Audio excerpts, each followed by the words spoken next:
My sister said, "You're not coming to Hawaii for Christmas." Mom didn't even look at me. Dad pretended to read his phone. Mitchell almost smiled, like he'd been waiting years to see me break. But I didn't. I sat there, feeling something tighten inside me. So I kicked her and her husband out, and there are some words that just hit different when they come from family, like a knife twisting in a familiar wound. My sister, Tiffany, delivered hers with a saccharine smile across my kitchen table, casually informing me I was excluded from our family Christmas vacation, the very trip she'd booked, in my house. My mom was suddenly mesmerized by her coffee cup, and my dad found his phone screen absolutely fascinating. But Tiffany's husband, Mitchell, oh, he couldn't hide it. He was practically glowing with barely contained satisfaction, like he'd been rehearsing this moment for months. "We've already booked everything," Tiffany chirped, her voice dripping with that practiced sweetness she uses when she's about to drop a bomb. "The rental house sleeps 8, and with Mitchell's parents joining us, there's just no room. You understand, right?" I understood perfectly. What they didn't know was that the rental house she was talking about, it was mine. I'd bought that property in Maui 4 years ago as an investment, poured 2 years of my life and soul into renovating it, making it something truly special. I'd been renting it out successfully ever since. My family knew this. They'd seen the photos, heard the stories, even helped me pick out some of the furniture. "Which rental house?" I asked quietly, my voice surprisingly even. Tiffany waved her hand dismissively. "Oh, just someplace Mitchell found online. 3 bedrooms, ocean view, the whole package. His parents are so excited. They've never been to Hawaii." Mitchell, bless his smug heart, leaned back in his chair, radiating pride. "Found it on one of those vacation sites. Great deal for Christmas week." Something cold and heavy settled in my chest. "What's the address?" Tiffany's eyes narrowed. "Why does that matter? Look, I know you're disappointed, but we can all do something together for New Year's. Maybe you could come visit us in Portland for a weekend." My mom finally piped up, her voice small. "It'll be nice, sweetheart. You could use the quiet time anyway. Focus on work." Dad just nodded without looking up. "Your mother's right. Sometimes family trips can be stressful. The thing about being the youngest, you know, is that people get comfortable dismissing you. I graduated top of my class at Stanford, built a successful consulting firm before I turned 30, invested wisely enough to own properties in 3 states. None of it ever seemed to register with my parents or my sister. To them, I was still the baby who needed guidance, whose feelings were secondary to whatever narrative suited them best. "The address, Tiffany," I insisted.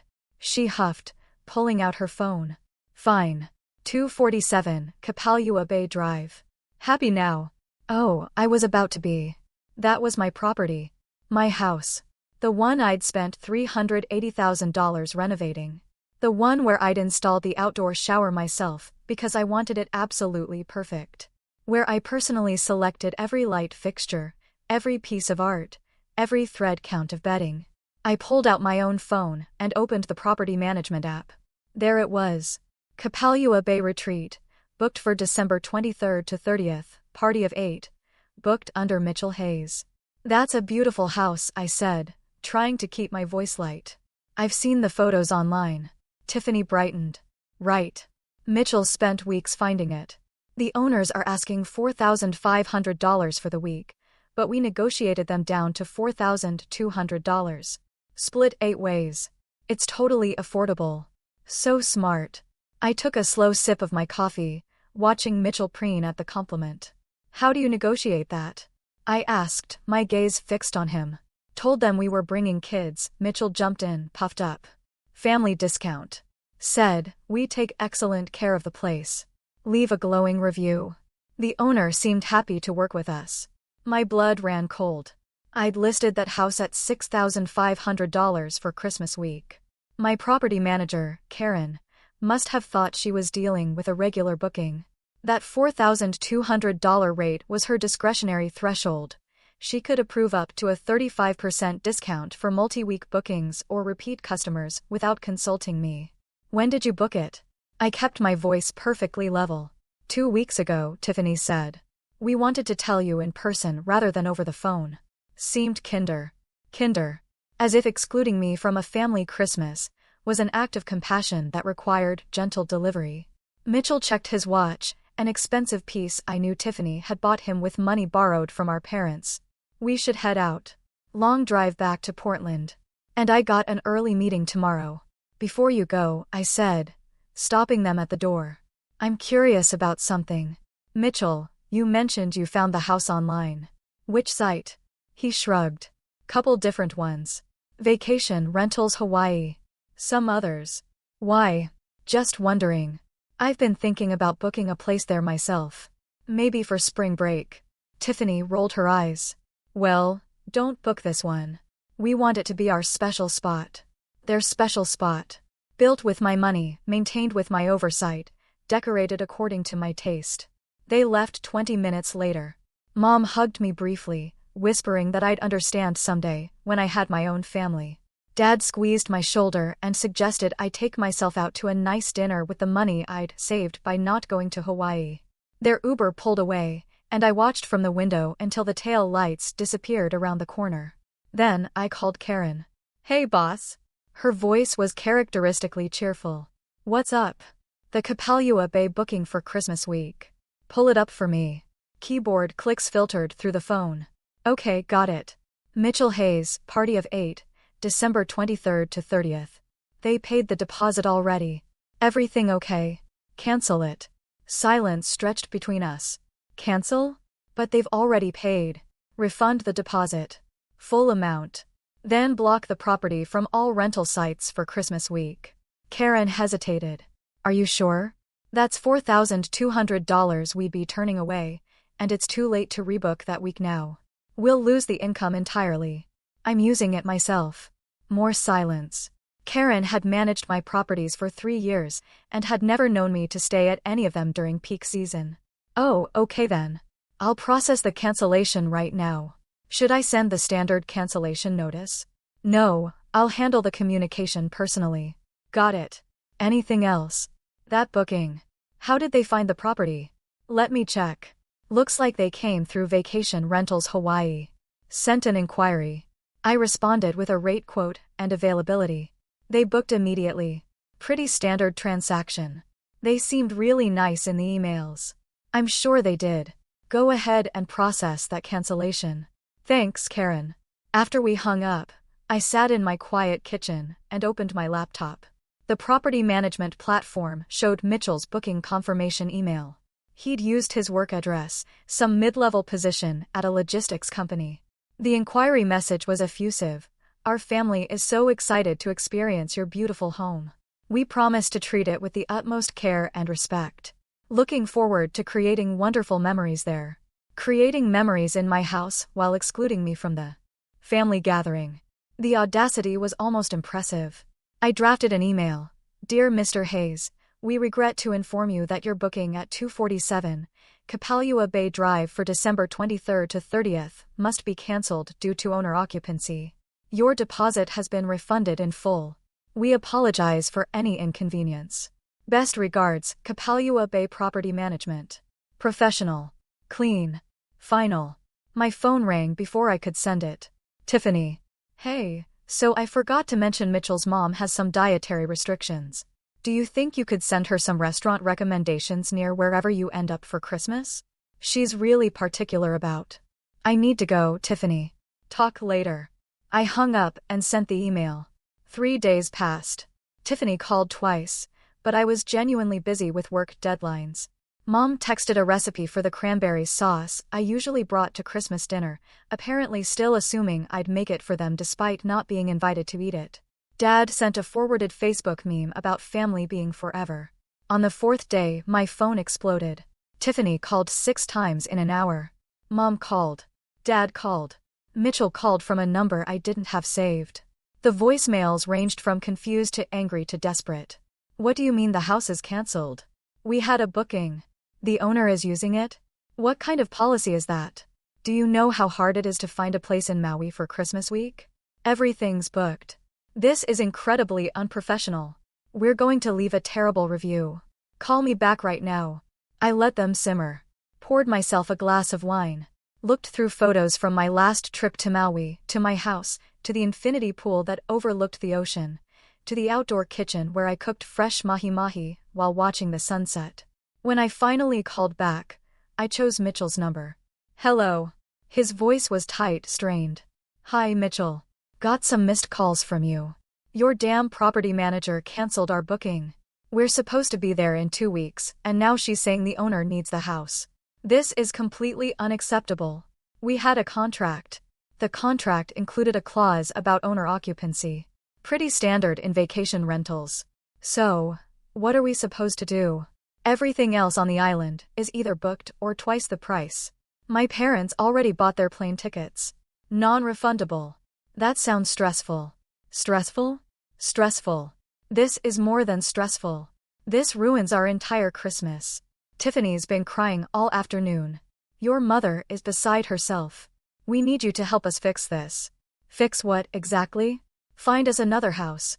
You must know people in Hawaii. Have connections or something.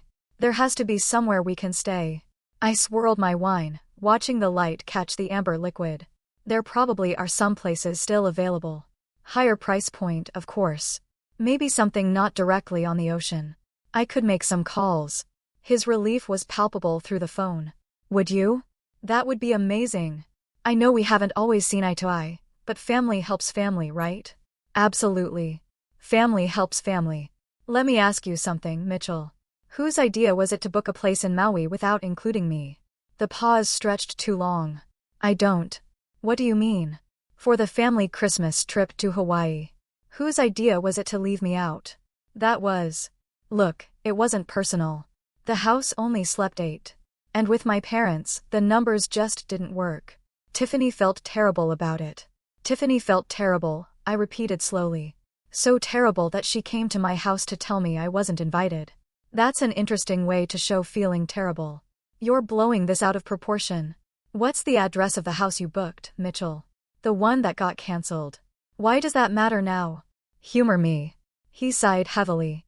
247, Kapalua Bay Drive. Why? That's my house. The silence that followed was exquisite. I could practically hear his brain scrambling, trying to recalculate everything he thought he knew about the situation. You are what? My house. I bought it 4 years ago, renovated it myself. That infinity pool in the photos? I designed it. The outdoor shower? I installed it. The custom kitchen? I picked out every appliance. That's my property, Mitchell. The one you negotiated my manager down to $4,200 when it's listed at $6,500 for Christmas week. The one where you planned to have a family gathering without inviting me. I didn't. We didn't know. No, you didn't. Because nobody bothered to ask me about my Hawaii property before booking a Hawaii vacation. The same property I've mentioned at probably a dozen family dinners. The one I sent renovation photos of in the family group chat. The one Mom said looked nice, dear, without actually looking at her phone. Mitchell's breathing was audible now. Tiffany didn't know. She wouldn't have booked your house to exclude you from a family Christmas. Yeah, she would have. She did. And you smiled about it, Mitchell. I saw you. Like you'd won something. Look, this is clearly a misunderstanding. Here's what's going to happen. I'm going to Maui for Christmas. I'm staying in my house alone. I'm going to swim in my pool, cook in my kitchen, and watch the sunset from my lanai. What you're going to do is figure out your own accommodations, pay for them yourselves, and never again assume you can use my resources while excluding me from my own family. You can't do this. What about your parents? They don't deserve to have their Christmas ruined. My parents watched their daughter exclude me and said nothing. They suggested I stay home and focus on work. Dad literally pretended to read his phone rather than acknowledge what was happening. So yeah, Mitchell, I absolutely can do this. Tiffany's going to be devastated. Tiffany made her choice. You all did. Actions have consequences. I hung up before he could respond. The phone immediately started ringing again. I powered it down. 2 days later, an email arrived from Mom's account, though the writing style screamed Tiffany. Dear daughter, your father and I are deeply disappointed in your behavior. Canceling a family vacation out of spite is cruel and childish. We raised you better than this. Tiffany has been in tears. Mitchell's parents are confused and hurt, and we're all scrambling to salvage Christmas. We understand you're upset about not being included in the original plans. But surely you can see that was a practical matter, not a personal slight. The house only slept 8 people. What were we supposed to do? Your sister has always looked up to you, even if she doesn't always show it well. She's going through a difficult time right now, which you would know if you returned anyone's calls, and she needed this vacation. Needed time with family, a break from her stress. We're asking you to reconsider. Let the booking stand. You can come too. We'll figure out sleeping arrangements somehow. Or if you really feel excluded, we can plan a separate trip for just the 2 of you later. Please don't ruin Christmas for everyone over hurt feelings. Love, Mom and Dad. I read it 3 times. Hurt feelings stood out, as if excluding a family member from Christmas was equivalent to forgetting to return a phone call. I wrote back, Mom and Dad, the house sleeps 10 comfortably. 12 if people don't mind sharing rooms. There are 4 bedrooms, including a master suite with a king bed and a dedicated guest wing with 2 queens. The living room has a pull-out sofa that sleeps 2. The loft has another queen. Sleeping arrangements were never the issue. I noticed you mentioned Tiffany is going through a difficult time.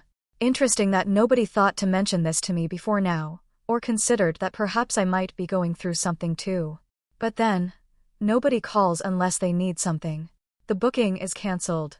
I'm using my house. Find other arrangements. P.S. This email was clearly written by Tiffany. If you'd like to have an actual conversation, try calling me yourself instead of having your 35-year-old daughter draft your messages. Dad called that evening. Your mother is very upset. He started without preamble. Hello to you too, Dad. This isn't funny.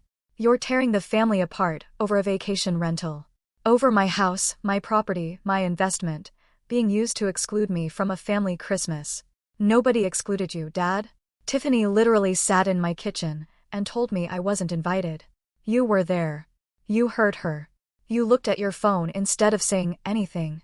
His silence felt heavier than Mitchell's had. I thought it was between you girls. Sisters work things out. This isn't about sisters. This is about all of you deciding I'm not worth including, then being shocked when I don't hand over my property to make your exclusion more comfortable. That's not fair. You know what's not fair? Finding out your family booked a Christmas vacation without you. Finding out they used your property to do it. Finding out nobody cared enough to think twice about any of it. That's what's not fair, Dad. We can still fix this. No, we can't. The damage is done. You all showed me exactly where I stand in this family. Message received. Your mother, and I didn't raise you to be vindictive. The word stung more than I expected. You raised me to respect myself and not accept mistreatment. You raised me to understand that actions have consequences. I'm applying those lessons. If that feels like vindictiveness, maybe examine what you all did first. He hung up without saying goodbye. The next week was quiet. Nobody called. Nobody texted. The family group chat continued without me. I could see the notification count climbing, but refused to open it. They'd figure things out or they wouldn't. Either way, I'd be in Maui. I flew out on December 22nd. The house was exactly as I'd left it during my last visit in September. Karen had arranged for a cleaning service and everything sparkled. Fresh flowers sat on the kitchen counter with a note. Enjoy your stay. K. I spent Christmas Eve on the lanai drinking champagne and watching the sunset paint the ocean in shades of orange and pink. No family drama. No forced small talk. No watching Mitchell smirk or Tiffany fake smile or Mom avoid eye contact. Christmas morning, I swam in the pool before breakfast, made myself macadamia nut pancakes in the kitchen I designed, read a book in the hammock strung between 2 palms at the edge of the property. Perfection. My phone rang around noon Hawaii time, 3 p.m. in Portland. Tiffany. I debated letting it go to voicemail, then answered. Merry Christmas, I said. Are you really there? Her voice was small. At the house. I am. The water's beautiful today. Saw some sea turtles from the lanai this morning. We're at a Holiday Inn Express 40 minutes from the beach. Mitchell's mom won't stop complaining. Dad barely speaks. Mom keeps crying in the bathroom. Mitchell's parents are talking about leaving early. I'm sorry to hear that. No, you're not. Her voice cracked. You wanted this. Wanted us to suffer. I wanted to be included in my family's Christmas. You wanted me to fund your vacation while staying home. We both got what we wanted, just not in the way you expected. It was just logistics. The numbers didn't work. The house sleeps 12, Tiffany. I've had 14 people here before for a corporate retreat. Numbers weren't the problem. She was crying now. Mitchell said we should have just paid full price for a different house. That we were stupid to try and save money. He's furious with me. He should be furious with himself. He's the one who booked it. I told him about Hawaii. I said I wanted to go somewhere special for Christmas. He found the house, surprised me with it. I didn't know it was yours. The word came out harsher than I'd intended, but I didn't take it back. You knew, I continued. Maybe not at first, but at some point you saw the address or the photos or something that should have clicked. You've seen pictures of this place. We've talked about it. You knew, and you didn't care because it served your purpose. You got your special vacation and didn't have to deal with your little sister tagging along. That's not why. Why wasn't I invited, Tiffany? Real reason. The silence stretched so long I thought she'd hung up. Then, because everything is always about you. Excuse me. You heard me. Everything is always about you and your success and your properties and your perfect life. We can't have one family event without hearing about your latest achievement or investment or whatever.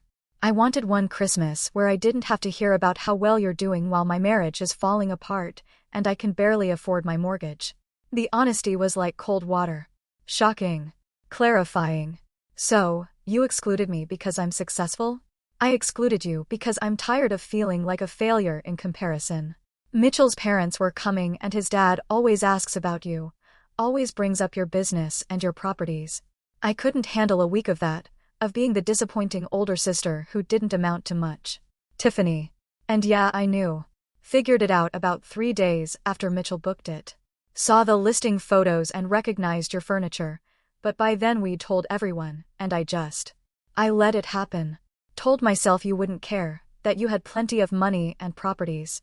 One canceled booking wouldn't hurt you, but excluding me from Christmas would. I didn't think about it like that. I swear I didn't. I just wanted one thing that felt special and mine, not overshadowed by you. I walked to the edge of the infinity pool, where the water seemed to merge with the ocean beyond. You know what's really sad? If you'd just been honest with me, if you'd said you were struggling and needed a break, I would have let you use this house. Hell, I probably would have paid for it as a gift. But you lied. You excluded me. You made me feel like I don't matter to my own family. I'm sorry. She was definitely crying now. I'm so sorry. I messed up. Mitchell messed up. We all did. Yeah, you did. Is there any way? Could we possibly know? I didn't even finish. I know what you're going to ask. The answer is no. Figure out your own accommodations. Have your disappointing Christmas at the Holiday Inn Express. Maybe next year you'll think twice before treating family like garbage. Please, I'm begging. Mitchell's parents think we're complete disasters. Dad won't look at me. Mom keeps saying she's disappointed in both of us, but mostly me. I can't take much more of this. You should have thought about that before. I hung up, turned off my phone, dove into the pool, and swam until my arms ached. The rest of Christmas passed quietly. I video called some friends, ordered expensive sushi for dinner, watched the stars from the hot tub. Blissful solitude. The day after Christmas, I turned my phone back on to find 47 messages. Most were from Tiffany. But there were several from Mom and Dad too. I scrolled through them chronologically. Tiffany, I told everyone the truth about knowing it was your house. They're all furious with me. Tiffany, Mitchell's parents left early, flew out this morning. They're not speaking to either of us. Tiffany, Mitchell is talking about separation. Says I've embarrassed him beyond repair. Mom, we need to talk. Your father, and I had no idea Tiffany knew about the house. We would never have supported this if we'd known. Dad, I owe you an apology. A real one. Please call when you can. Tiffany, I deserve this. Everything that's happening. I know I do, but I really am sorry. Not because of consequences, but because I hurt you. My little sister who never did anything to me except be successful and kind. Tiffany, Mitchell moved out. Staying with a friend. Served me with separation papers this morning. Merry Christmas to me. I stared at my phone, emotions warring inside me. Satisfaction mixed with unexpected guilt. I'd wanted consequences, wanted them to understand how their actions affected me. But Tiffany's marriage dissolving felt like collateral damage I hadn't anticipated. I called her back. Hello. Her voice was wrecked. I got your messages. Oh. Yeah. Are you okay? She laughed bitterly. No, not even a little bit. But I deserve this. So your marriage ending isn't a proportional consequence for excluding me from Christmas. Maybe not. But lying to my husband about the house, letting him book your property, excluding you, all of it. He says he can't trust me anymore. Says if I could lie about something like this. What else have I lied about? Have you lied about other things? A long pause. Some money stuff. I told him my debt was smaller than it is. Told him I got a raise I didn't get. Small things that snowballed. He found out about all of it after Christmas. After everything blew up and he started digging into our finances, trying to figure out how to afford a different rental property. Tiffany, I'm a mess. I've been a mess. And instead of dealing with it, I took it out on you. Tried to make myself feel better by cutting you down, even if it was just by exclusion. I'm so sorry. I sat down on the lanai steps, phone pressed to my ear. I don't know what to say. You don't have to say anything. I just wanted you to know I told everyone the truth. That Mom and Dad understand now. That I'm not asking for forgiveness because I don't deserve it. I just wanted you to know. What are you going to do? Go home. File a response to the separation papers. Figure my life out. Try to become someone I don't hate when I look in the mirror. For what it's worth, I never wanted your marriage to end. I know you're too good for that. You were always too good for how we treated you. We talked for another 20 minutes. Not about Christmas or the house or Mitchell. Just talked about her fears, her mistakes, her plans. I listened more than I spoke. After we hung up, I sat watching the ocean for a long time. Victory felt hollow. I'd gotten my revenge, made my point, forced my family to acknowledge how they treated me. But Tiffany's life was imploding, and I couldn't feel good about that. Mom called that evening. Hi, sweetheart. Hi, Mom. Your father and I are flying to Portland tomorrow. Tiffany needs us. But I wanted to call you first. To say I'm sorry. Really, truly sorry. For what? Specifically. For not standing up for you. For looking away when you were being hurt. For believing Tiffany's version of events without questioning it. For failing you as a mother. Her voice broke on the last words. Mom didn't cry easily, which made the sound even more affecting. I thought I was being neutral, she continued, staying out of sister drama. But there's no such thing as neutral when someone's being mistreated. Silence is choosing the side of the person causing harm. I chose Tiffany's comfort over your dignity. And I'm so sorry. Thank you for saying that. How are you? Is the house as beautiful as the photos? More beautiful. I'm sitting on the lanai right now watching the sunset. I'm glad you're there. Glad you didn't back down. You taught us all something important about respecting people, about consequences. Painful lesson, but necessary. We talked until the sun dipped below the horizon. She told me about Dad's guilt, about their flights to Portland, about their plan to help Tiffany get into therapy. I told her about my swim with the sea turtles, about the book I was reading, about my plans to stay through New Year's. Will you come visit us after? Mom asked. Not for them. For us. Your father, and I want to see you, spend real time with you. No Tiffany, no drama, just us. Maybe. Let me think about it. That's fair. We love you, sweetheart. I love you too, Mom.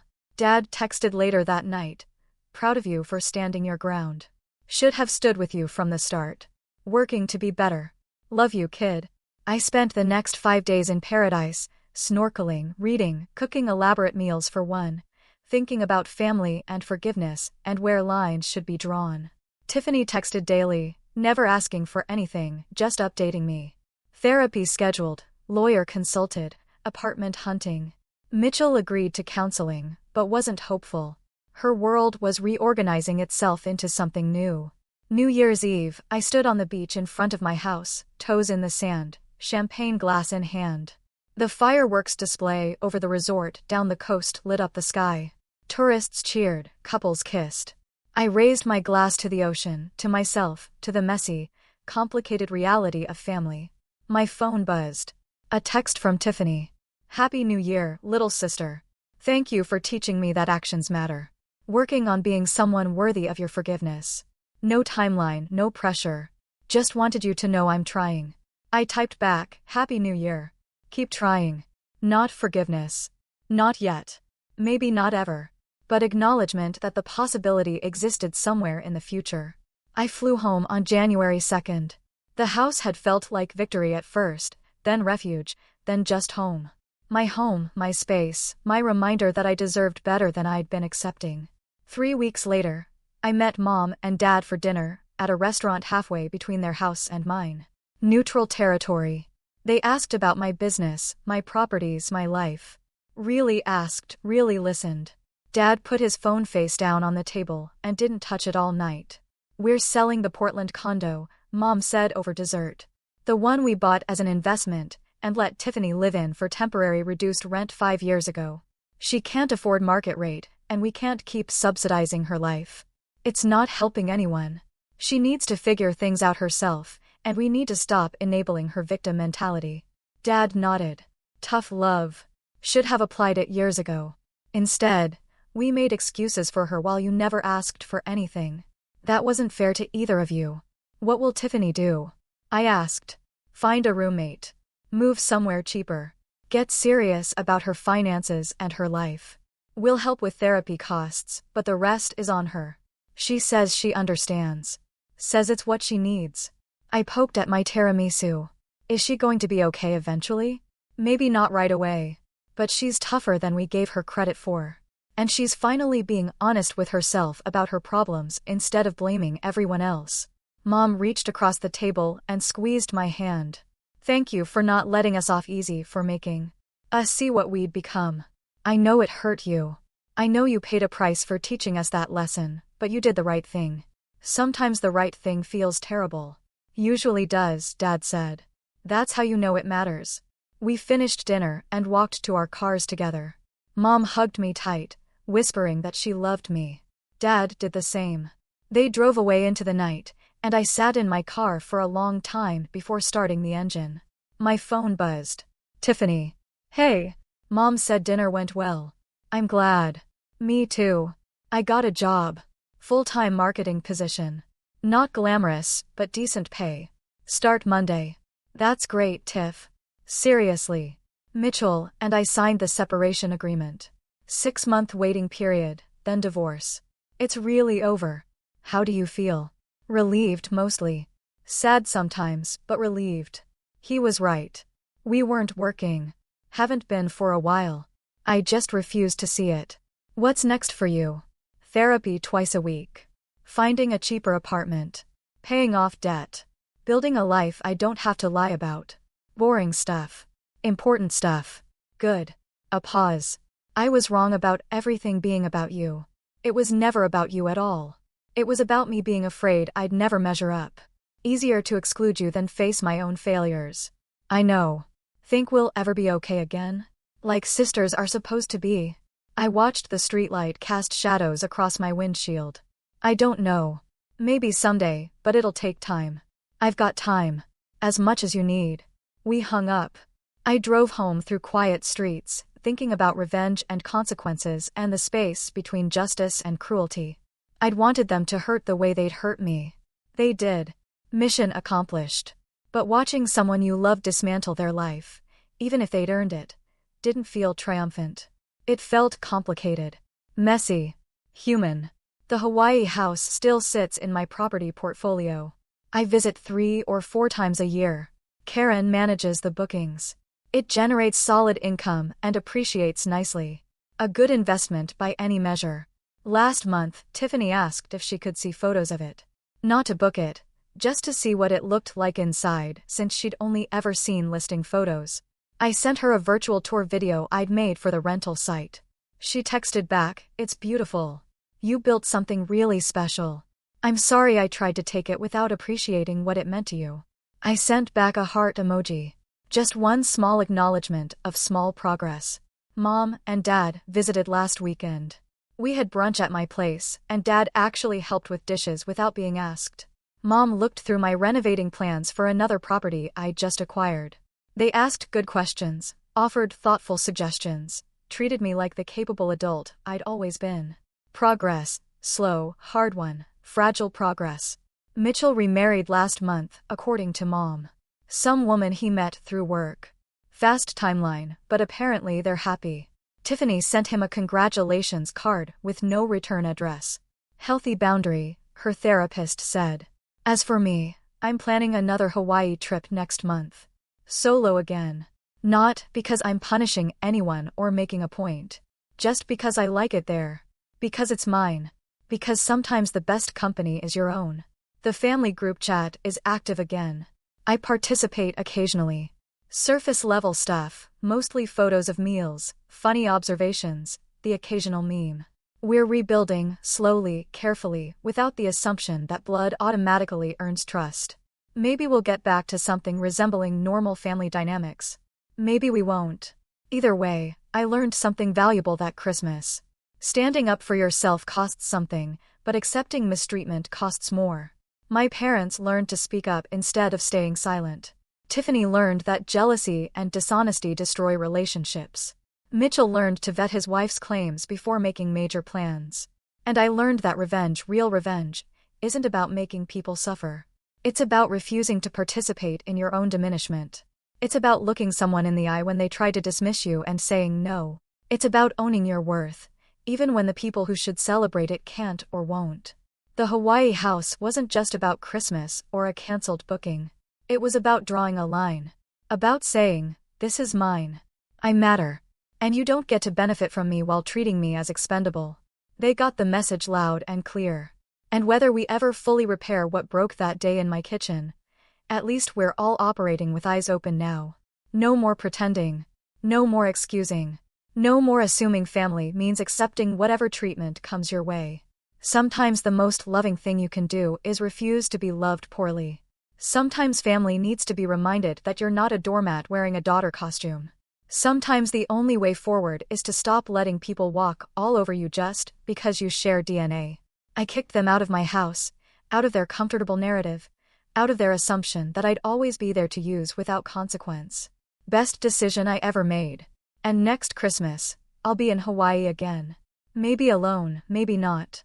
But definitely on my own terms, in my own house, living my own life. They can join me if they've earned it. If not, I'll watch the sunset solo and toast to standing my ground.